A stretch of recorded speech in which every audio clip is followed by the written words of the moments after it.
And I try not to think in a lazy way. I try to use my brain a little bit harder than I think other people do. And I think, any modicum of success I've had is because you'll stop thinking at 2 o'clock and I'll keep thinking till 8 o'clock. And, good on you. You're done at 2 o'clock. That's great, go and have a drink. But I will keep going until I feel like I've thought about every single possible way of doing something.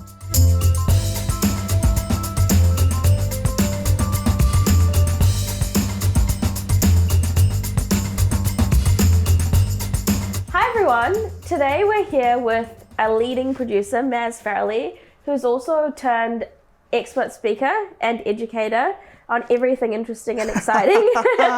Thank you for saying expert. Oh, expert.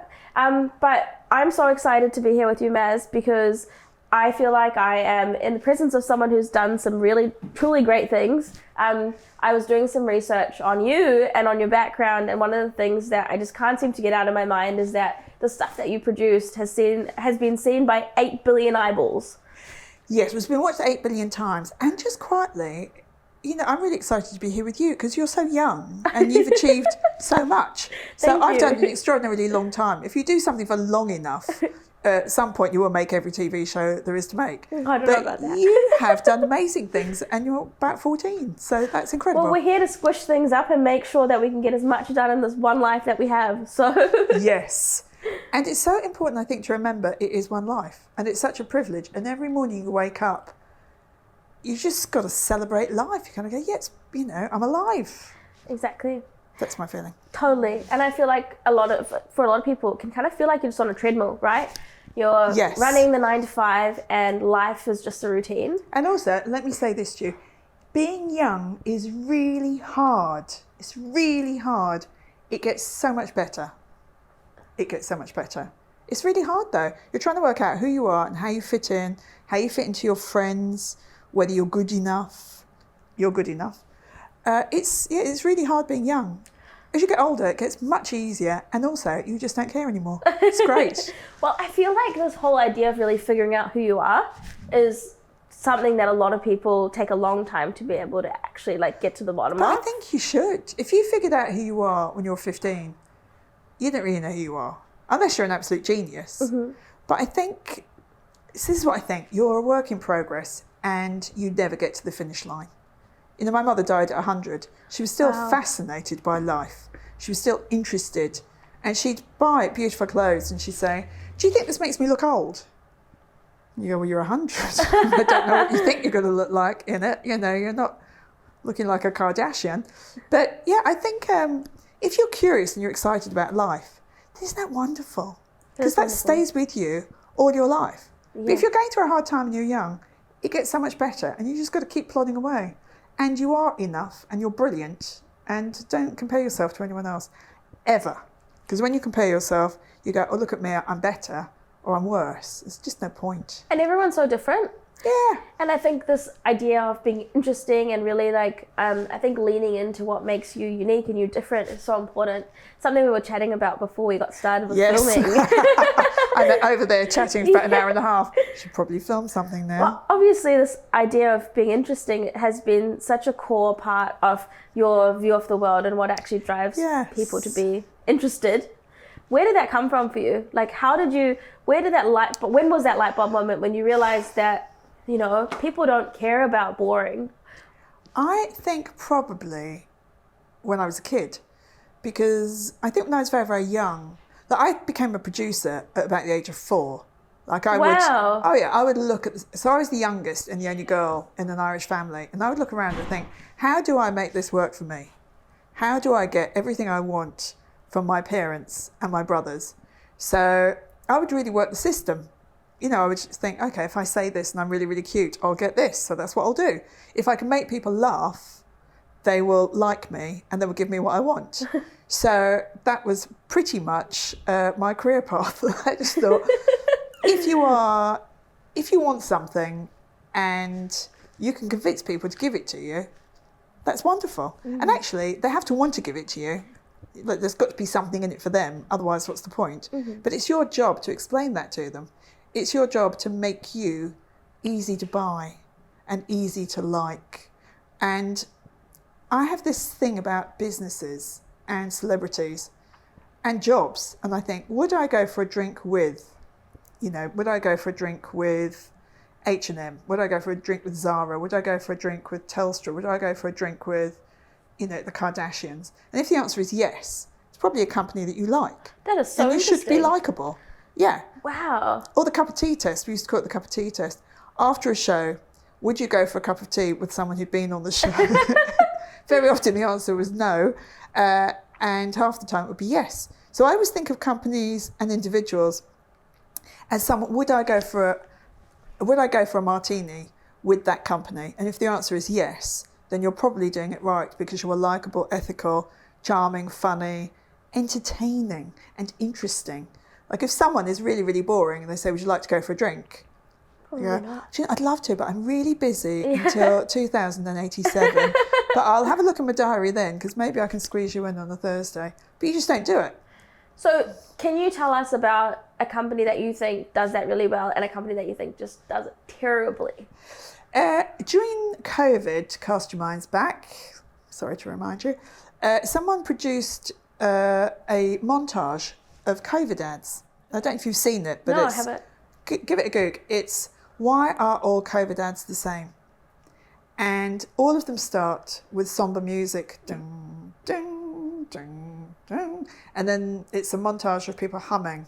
So, like we're not sad enough. It's like a funeral. And then empty spaces, newspapers blowing down streets, empty stadiums. And you go, oh my God, what are you thinking? We're at home feeling really miserable in lockdown. I want you to show me cats knitting and, cakes. I want you to show me something happy. So I think the companies that do the ordinary are never going to be exciting. And the companies that do things differently work. So I'm fascinated at the moment. I have things that I obsess about, and I love a good obsession. And at the moment, it's underwear advertising. Okay. I'm obsessed with it.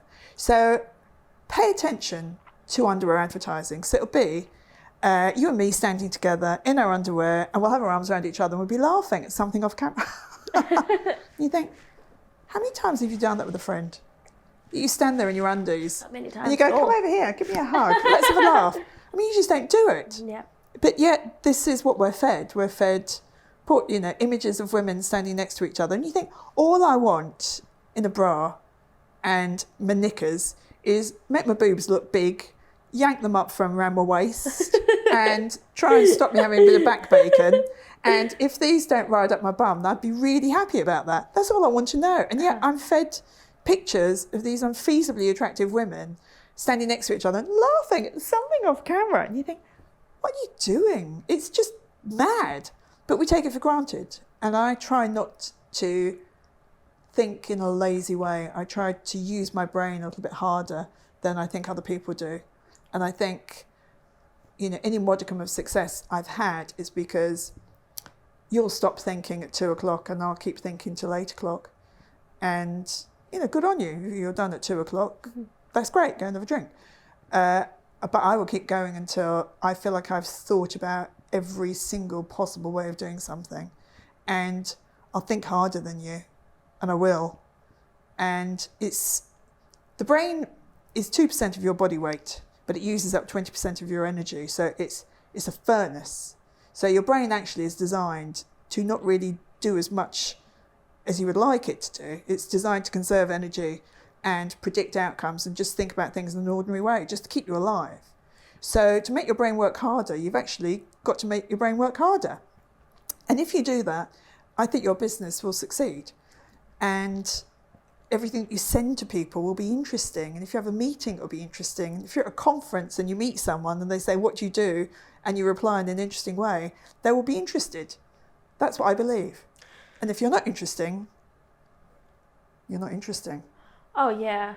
And I think that the whole concept of being not interesting for a lot of people just comes back to the fact that it takes effort to be interesting, right? You have to put in the conscious effort and thought to be able to actually think about the knickers and bra example is a great one, I think.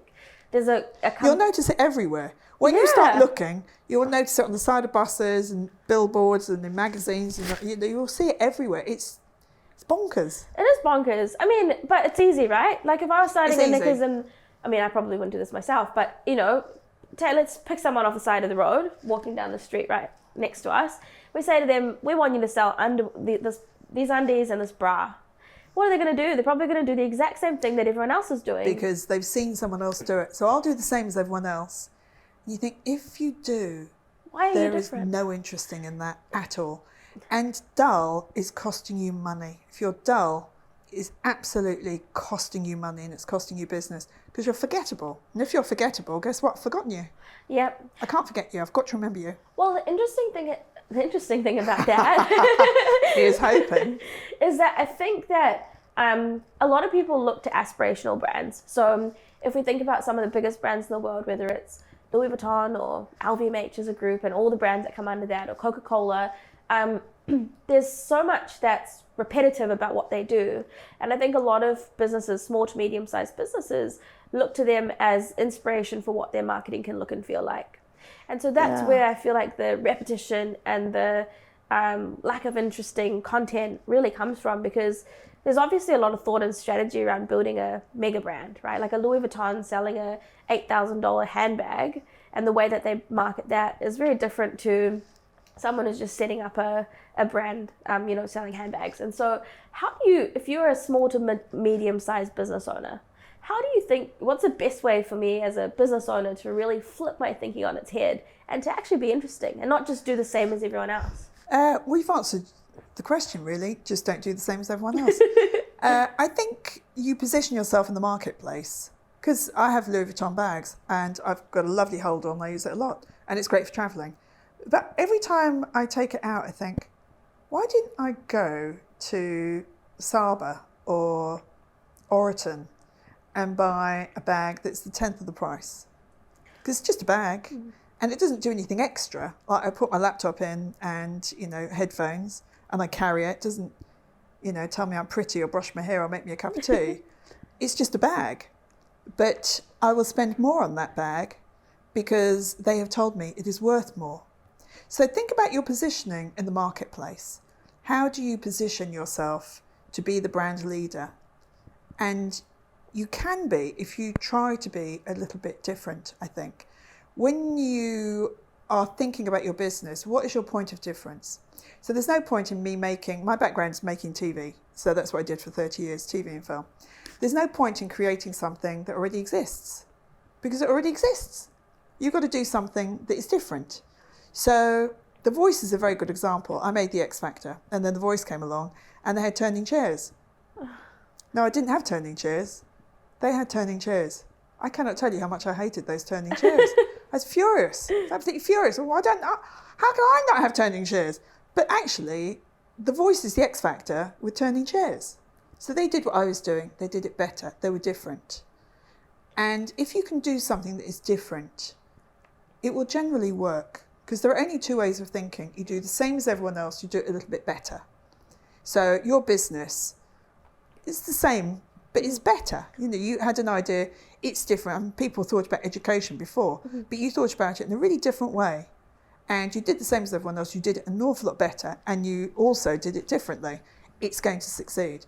If you do the same as everyone else, if you do the women in their underwear, smiling next to each other, looking at something off camera, you probably won't work, because I can throw a dart into the marketplace and hit any of you, and whoever it is, fine, you'll do.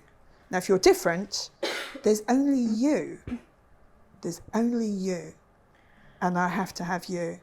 And it goes for business owners, people within teams. I'm a keynote speaker. I speak at big conferences, and I'm really different because I have a different background to everyone else. So when I'm giving them examples about business, I'm talking about Julia Morris or Mel B or Mark Boris, because I know them. And I'm talking about TV shows they know, so it makes me more relatable, I think. And I can tell them showbiz stories, and I'm moderately entertaining on a good day because I've been making entertaining content for 30 years. So you would hope that I would be able to create an hour of interesting. But if you do the same as everyone else, you've got to be different. You've got to be different. If you start a florist, then it's like every other florist. But if you start a florist and you say, we are actually just going to be about aroma, we're only going to sell flowers that make you feel happy. So if you have a friend who's down, come to us, because we will create an aroma that just lifts the spirits so much. Well, not like other ones. It's not about the visual, it's about the scent. Because actually, unless the flowers are in front of you and you're looking at it, where's the joy? If they're anywhere in the room and you can smell them, isn't that more interesting? So we're just about smell. It's that just about smell. Storytelling really does create that emotional response and connection. And it's different. Yes. Of course, storytelling is the oldest business on earth. It just is. When we tell stories, the brain ignites, it lights up. If we're dull, no one's listening. Yeah. So interesting. And I think for me... Here's hoping. Well, I once had a piece of media on me in New Zealand where it was pretty nasty, but they counted the number of times I used the word exciting. And I think it was like 56 times in an hour, because I was really excited at that point in time about my business. But now I'm just interested. Right. There's a company that I have been reading about recently, and you may have heard of it. It's a toilet paper company called Who Gives a Crap. Oh yeah, brilliant. I think that the whole story is fascinating. Is brilliant. But if you say exciting all the time, own it. If you came to a casting and you said, I'm just excited to be here because this is so exciting, and I'm so excited, and I'm really excited about the thought that I could do something so exciting. When you left the room, we'd always... she's the excited girl. Yeah, we'd go, she's the excited girl. It's brilliant. And, next to your name and your photo would be, she's excited. But we'd remember you. Exactly. If you came in and you said, I really want to win this, I'm a people person, I'm going to give it 110%. They go, my goodness me. How many times have you heard that? Yeah. Millions. But if you came in and it's wonderful, you are excited. You should be excited about your business. Life is exciting. Yes. So I think, whatever you are, own it. So look at yourself and think, why am I different? If you're the person that says excited all the time, be that. And have a T-shirt that says, I'm excited. I love that. Excited to meet you. Yeah. Get business cards that say, want to have an exciting meeting. Yeah. Call me. I've had an exciting idea. This is amazing. Whatever it is, that's your brand. Yeah. And you position yourself in the marketplace as, I have an exciting idea. I would like to meet you, and I've chosen somewhere really exciting. What we're going to do is a bungee jump, and then they're going to pitch you, or whatever it is. But it's a different way of doing things. Because you could say, look, I've got an idea. I'd really like to meet you. I'm sorry, I'm busy for the next 80 years, but good luck with your business. That is so true. I always remember this quote, and I talk about it all the time, but it basically said, in order to be extraordinary, you just have to look at the word extraordinary, extra and ordinary. You can't be ordinary to be extraordinary. You have to be more than ordinary. You do. You have to give it a bit more thought. 1% more thought makes you win. If you are 1 second faster than me, you'll win. Especially if you compound that over time, right? Yeah. If your approach to every day and solving problems and thinking about things is just to be that tiny bit better. Yeah, if you're applying for a job and you can work at your company, which is exciting, and you're excited and you're going to be excited to work there, or you can say, come into the office and you arrive and you think, oh my goodness me, where's the joy? We're going to go for the exciting environment. You've won already. It's brilliant. But I think thinking is really underrated. I think entertainment is really underrated. I think people forget that everyone wants to be entertained. I mean, really, if you said to all your clients, would you rather we were dull, or would you rather that we were really interesting, excited, funny, entertaining, and brought a little joy into your life?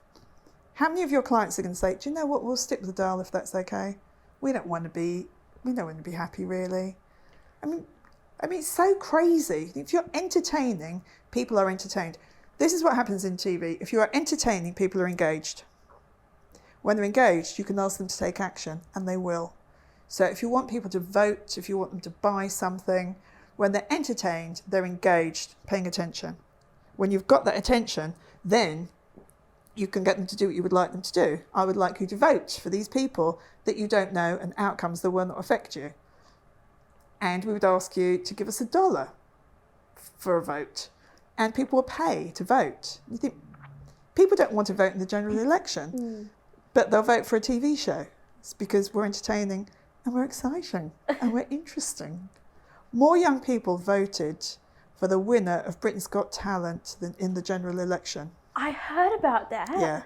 It's my favourite quote. Wow. I love it. I think more people cared about the winner of Britain's Got Talent than education, safety, war, climate change. I mean, politicians are getting it so wrong. So wrong. If I said to you, what did Rick Astley say? You know who Rick Astley is? No. Oh, Rick Astley's a pop star. Okay. Never gonna give you up. Oh, Never yes. I'm with you now. So you know the words to his song. Uh-huh. But if I said to you, what did Albanese say in the last election? Probably couldn't tell you. Couldn't tell me. And if I said to you, how about Scott Morrison? What did he say? Yeah, what about any politician on earth right now? What did they say? Well, I have a controversial, but I think a very interesting and educational take on this. I think there's only one person who's done this and has actually kind of brought like a very interesting and brand-focused approach to politics.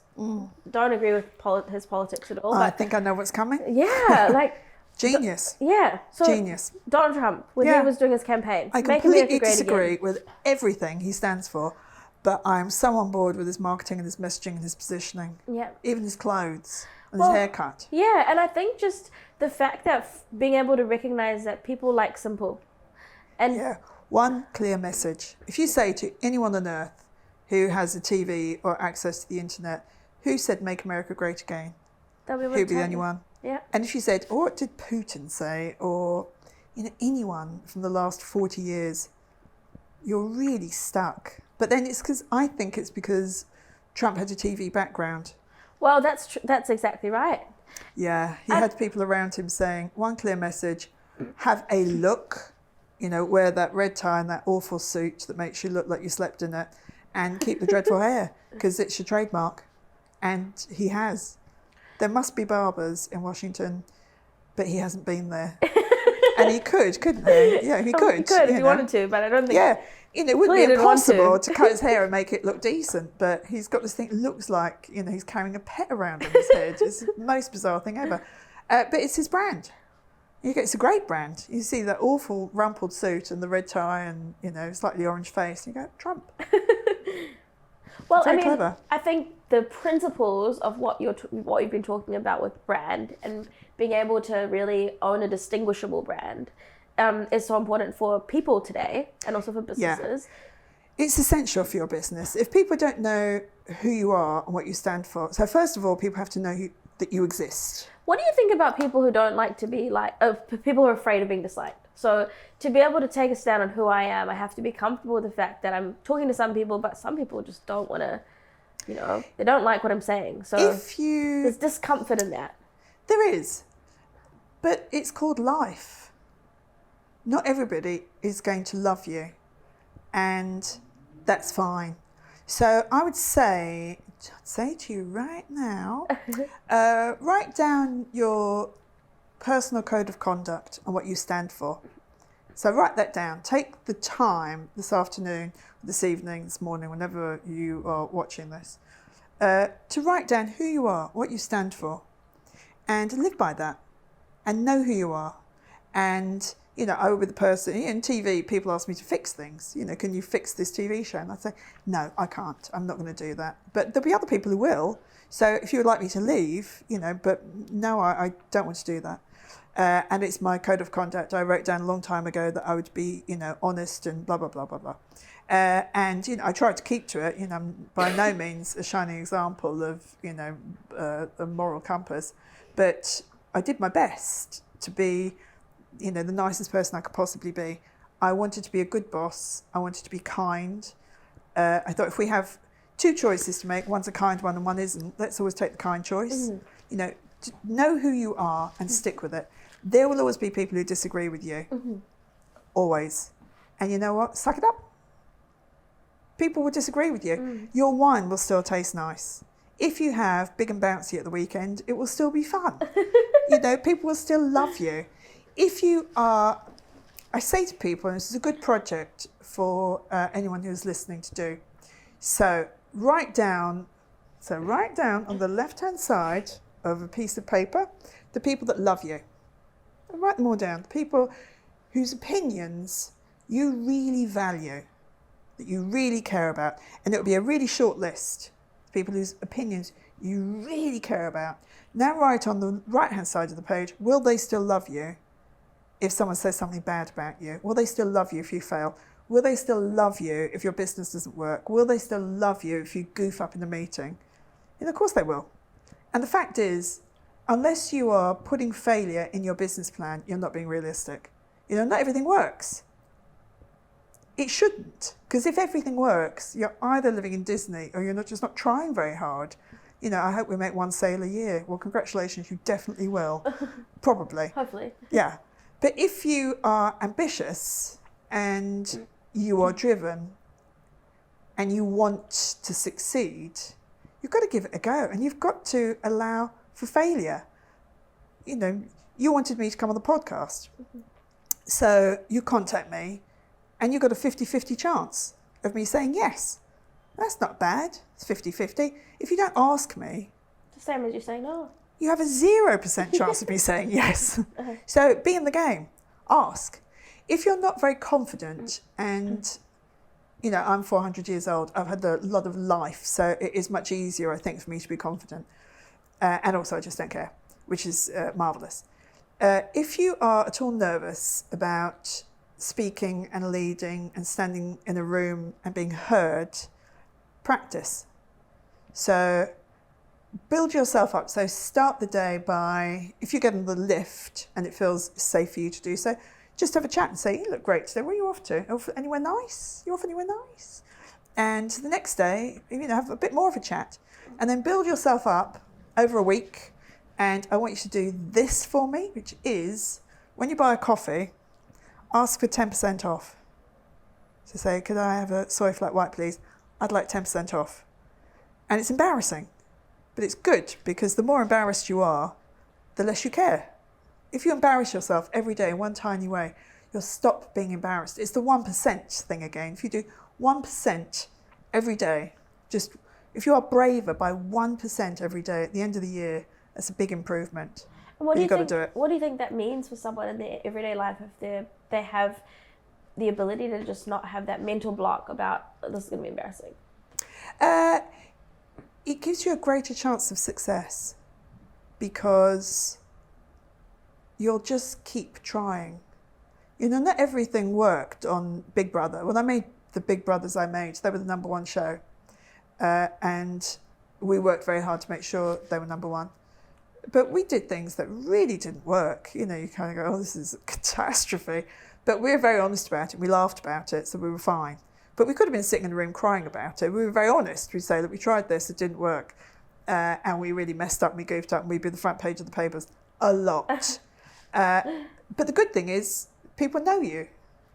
If no one is talking about you, that's much more worrying than if people are talking about you and criticising you. Because one day, no one will talk about you, and that's when you're in trouble. And in TV, there were people who loved me, and there were people who didn't like me. And I liked that, because I thought, if everyone loves me, I'm not really making an impact, and I'm not really making an impression. Some people have to think I'm working them too hard, or I demand too much, or I'm too much of a perfectionist, or I'm too arrogant, or I'm too whatever it is they think. And also, I don't care what they think because they're not on my list of important people. If they're not talking about me, I'm in trouble. People have to be talking about you, and if they are, even if they're criticising you, it's a good place to be. What do you think has been the one most pivotal experience that shaped your view on being interesting? I did a show in the UK called The Big Breakfast, and The Big Breakfast was really groundbreaking at the time. So TV in the morning was very, hello and welcome to, today on the show we talk to someone who has a cure for verrucas and how to have shiny hair and florals of spring. And the cameras were set, and we created this show that was set in a house, and every rule of television was broken. It just broke every rule. What are some of those rules? That real people aren't on TV. Okay. So we had a family of the week come on, and they would stay with us for the week. It was just a family who'd come and sit in the kitchen, have a cup of tea, and if you wanted the opinion of, you'd just say, well, Albanese's saying this today. What do you reckon? What do you reckon about house prices have gone? How much is your house? How much do you have left over at the end of the day? And you're talking to someone normal, and it's a smart idea. Everything that was on the show couldn't have been on TV ever before. So it had to be brand new. Nothing could last longer than about 4 or 5 minutes, so things didn't drag on forever. We were really scientific about it. People watched TV in the morning in 12 to 20 hour chunks, 20 minutes. So 12 minutes to 20 minutes. In that time, you would have to have something that made you laugh, made you cry. And we were very specific about it. We'd say, that's really jolly. So now we need something that's going to make you kind of, feel something. Emotion. Yeah. So I think that was really good. It taught me that stories have a beginning, middle, and end. I had 2 bosses who were incredible, Charlie Parsons and Sebastian Scott, and I would write what I thought was a brilliant script, and I would give it to one of them, and they'd say, that's okay. I go, what do you mean? They go, it's not very funny, it's not very interesting. And I say, oh, really? I thought it was. And they go, well, you're wrong, it isn't. Oh. And I'd take it back at my desk and be like, wow, that was embarrassing. And then I would just try harder. And I just tried harder. And I thought harder, and I got a bit funnier. I remember giving my boss a script, and this was a very pivotal moment. And I said to him, I think there's something missing from this script. And he read it, and he said, comedy. That's what's missing. And I took it from him, went back to my desk, and just sat there, and I thought, right, I can either cry or rewrite it. And I think I'd better just rewrite it. And after that, I thought, I have to be funnier and smarter and different. And it was really them being the quality control that made my quality control really high. And now, when I used to make TV shows, my quality control was phenomenal. Very little would go through unchanged. We would change most things because we'd say, just 80% there, but it's not really funny enough. It's not clever enough. There's no twist or turn in that. Where's the joy in that? What are we giving? If someone is giving you their time and they're your audience, and this goes for a meeting, a pitch, whatever it is, it's your duty to be entertaining. If you're taking an hour of my life, you've got to work hard for that hour. You can't take it for granted. I'm never going to get that hour back. And also, if you've got my attention for an hour, that could change your business forever. Be prepared. Know a bit about me. Know what you want from that meeting. Be really clear about it. Sometimes I leave meetings and I think, I don't know what you wanted. I just don't even know what the point of this was. Why was I even there? And other meetings, people will say, okay, we want you to do this, this, this. This is the time frame. Are you interested? You go, great, yeah, thank you. Something you said there just really resonated with me.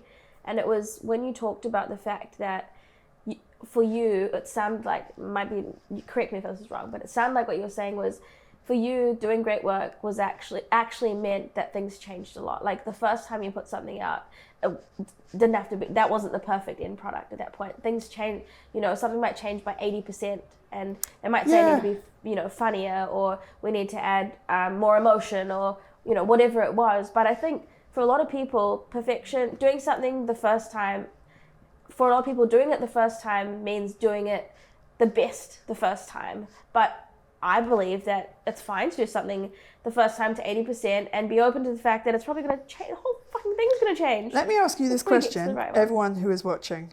When you learnt to walk, what were you like? Did you get up and you were blooming, Justin Timberlake? You're kind of like, oh, wait, look at me. Or did you stumble and fall? And did you fall over and think, well, that's me done. I'm never going to walk again. I gave it a crack, didn't work. I mean, it's just madness, isn't it?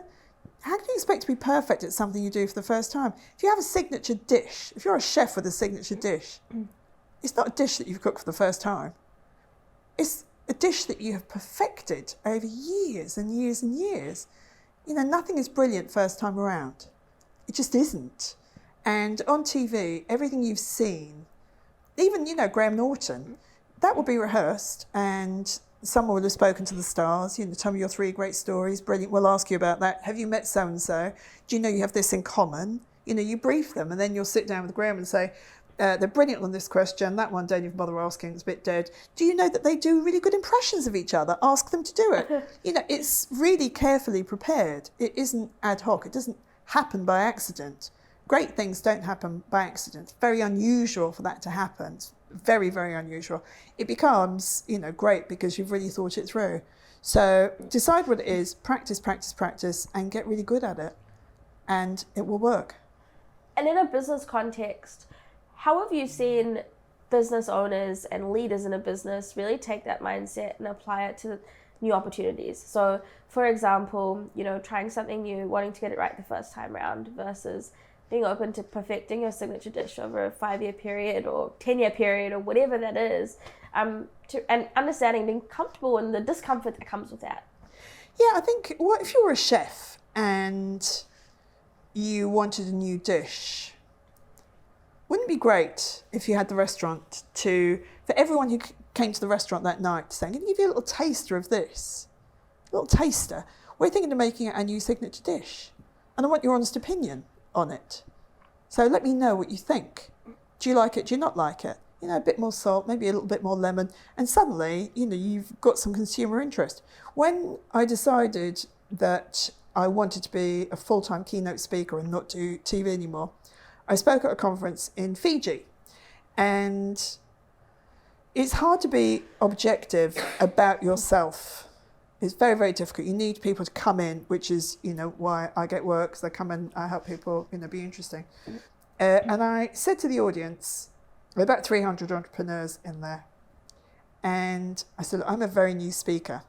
This is, I've been on one panel and this is a keynote that I've prepared for you. Now, I don't know if I'm any good or not. I know I'm a good producer, but I don't know if I'm a good keynote speaker. But I've worked very hard on this content. And I've got 2 bowls at the back of the room. And one says, do it. And the other one says, don't bother. And at the end of this, I want you to put a little bead in whichever jar you think, because you are my test audience.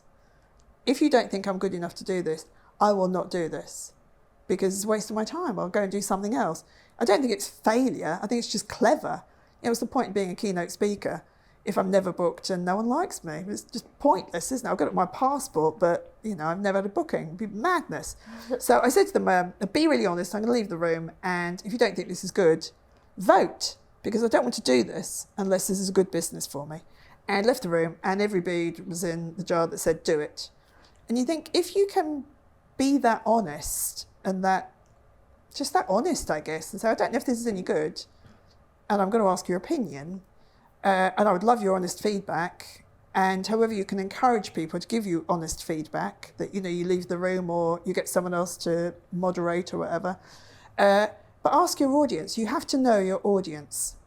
And in TV, the reason I could run Big Brother and create Q&A, which is a wildly different audience, is I just thought about the audience. Q&A is not designed for people who watch Big Brother, and Big Brother is not designed for people who watch Q&A.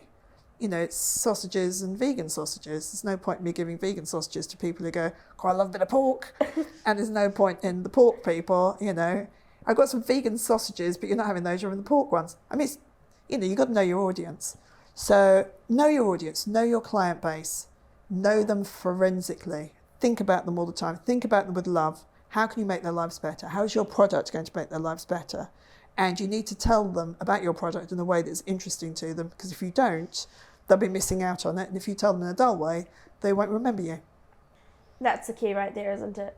Kind of is. Well, I think we live in a world where there's just so much noise. We're not short on information. No. And we're not short on people to meet, and we're not short on messaging.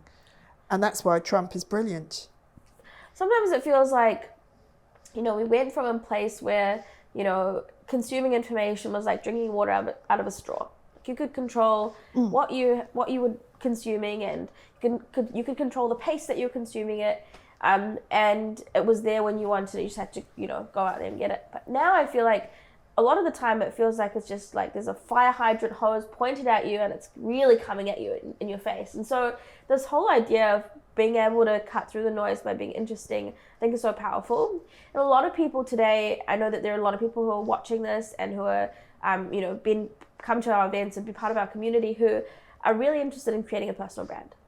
So this idea of not just being able to be interesting from a business perspective, but also being able to talk about and showcase those values you talked about in an interesting way, I think becomes more and more relevant. And with social media and TikTok and Instagram and Reels and attention span so short, what are your thoughts on how you do that? Be on brand, and you've got to come out fighting. On LinkedIn, recruiters will spend the longest 6 seconds looking at your profile. So you better be interesting in 6 seconds. And you can be. But it's your job to be interesting. If you are really interesting 100 words down, I haven't gotten there. So the job of the first 20 words of your pitch, an introduction at a conference, your resume, your LinkedIn, TikTok, the first 10 seconds has to be interesting enough to buy the next 10 seconds of my time, because you're buying my time. If you're interesting in 10 seconds, I'll give you another 10. And if you're interesting in those 10 seconds, I'll give you another 10. And I'll keep giving you 10 seconds until suddenly I've been watching you for 6 minutes and I'm engaged. But if you're dull in the first 10 seconds, I'm gone. Think about what makes you different. Think about what I call your white coat. So that is your expertise. So you very kindly said, my content's been watched 8 billion times. Now, if you were thinking about giving someone a TV show to make, or, to a keynote to deliver, you might think, well, I'll get Maz in because she knows how to engage an audience. She understands audiences. She understands what's interesting and what's going to grab their attention and keep their attention. So you'd be smart. That's my white coat. I engage audiences. That is my white coat. And if you said, well, give me some proof, and say, well, my content's been watched 8 billion times, go online, Google me, and it'll all come up, So I think, what's your point of difference? What have you done in the past that makes you have a white coat? Impress me. I want you to be successful. I want to know how wonderful you are. When we were sitting over there and you said, so I bought a Ferrari. You bought a Ferrari? You look so young. So that is a sign that you are incredibly successful. And that's wonderful. I want you to be incredibly successful. I want to know that everyone is brilliant at their jobs. I want you to sell yourself and tell me why you're wonderful. And if you can do that, you'll have my attention. And when you have my attention and I'm engaged, then you can ask me, give me a job, buy my product, invest in me, mentor me, whatever it is. But you have to get my attention first. If you don't have my attention, you don't have my attention. It's elsewhere. So getting the attention first, I think sounds like is the first step. Has to be. Then keeping attention is the other part. Yes. And I recently read a book and it talked about human psychology and how attention is really interesting because people now want more. If they like something, they want more of it, then they want better, and then they want different. And then that cycle just keeps going and going and going and going. So how do you think about that in terms of retaining attention? So once I've got your attention and I know that I'm probably going to need to do something else after, you're listening for the first 10, where do we go next? It never ends. It never ends. And it sounds awful, but it's actually really good fun. It's so much more fun to be interesting than not. And it's so much more fun to think than to not bother. To do something, put a LinkedIn post or, a TikTok, a reel, but something that you feel really proud of. If you're going to post something on Insta, make it interesting. Be proud of it and keep your quality control.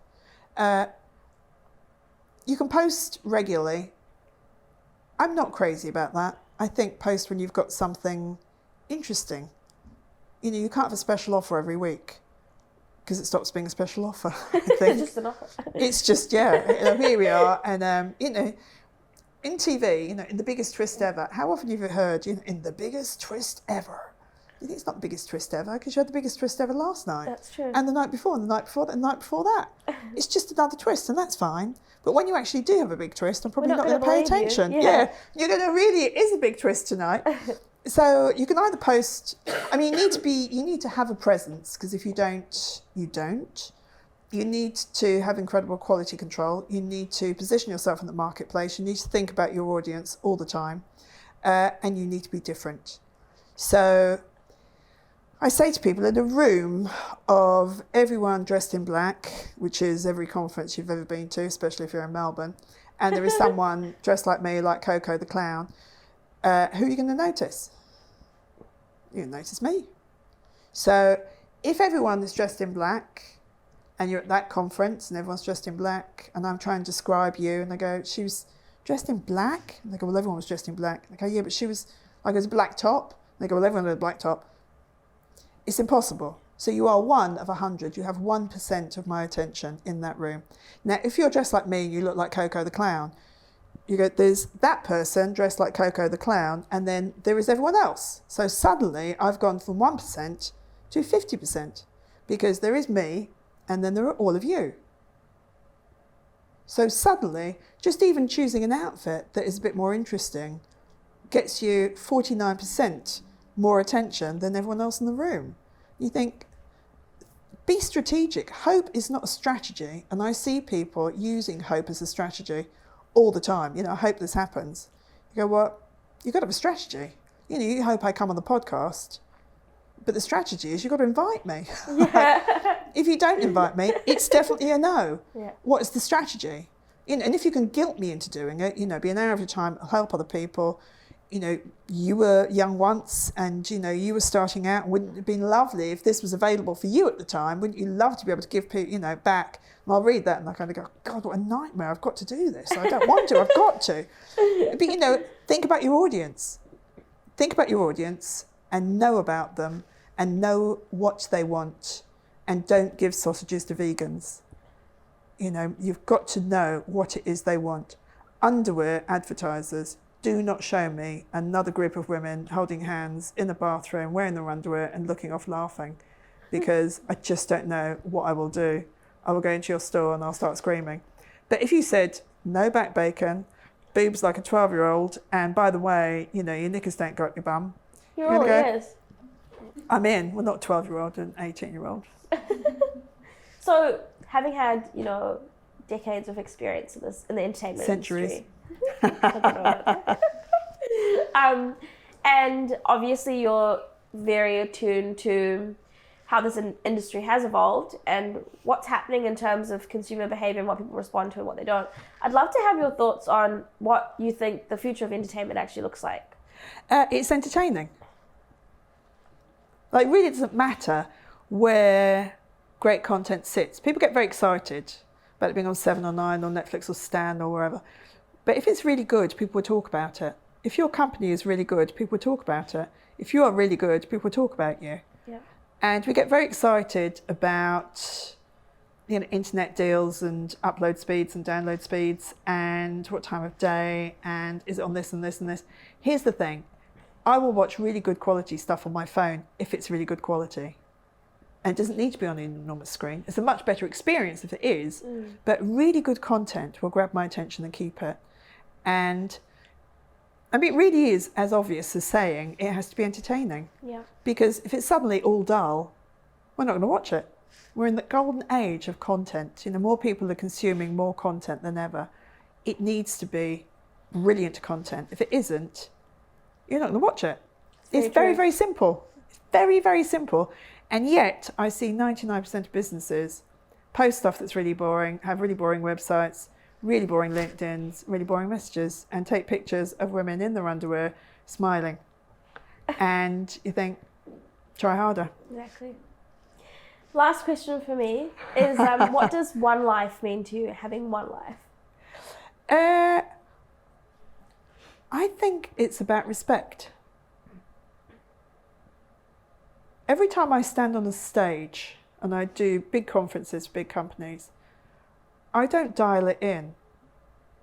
I treat it with so much respect. I think this is not a right, it's a privilege. And I don't whinge about my body. I think there are people who are down the road now in St Vincent's Hospital who would love to be sitting here. They would love to be well enough to walk into this room. My body is not like a supermodel's, but it gets me from A to B. And isn't that a miracle? If you had to build a human body from scratch, you couldn't do it. No. It's so intricate. All the things that are happening in your body and my body right now with no effort whatsoever. It's incredible. It's amazing. And I hear people kind of go, I'm just thinner or fatter or taller, or, you think, oh, really, just love yourself if you possibly can. I think respecting your life and knowing that you've got one and enjoying your time and being really kind to yourself, and being really kind to everyone around you. It's much harder to be kind to people and know your standards. Don't gossip, don't be mean, don't be a furious keyboard warrior. Be kind online, be kind to everyone you meet, be friendly, be nice to do business with. I say to people, I want to be a pleasure to do business with. I don't want to be a nightmare, I want to be a pleasure. I think if everything that you do, it goes through that filter, then I think you're part of a beautiful community. And I think if everyone in your community treats it with love and respect and treats each other with love and respect and kindness, and especially themselves, I think then life is wonderful. And think more.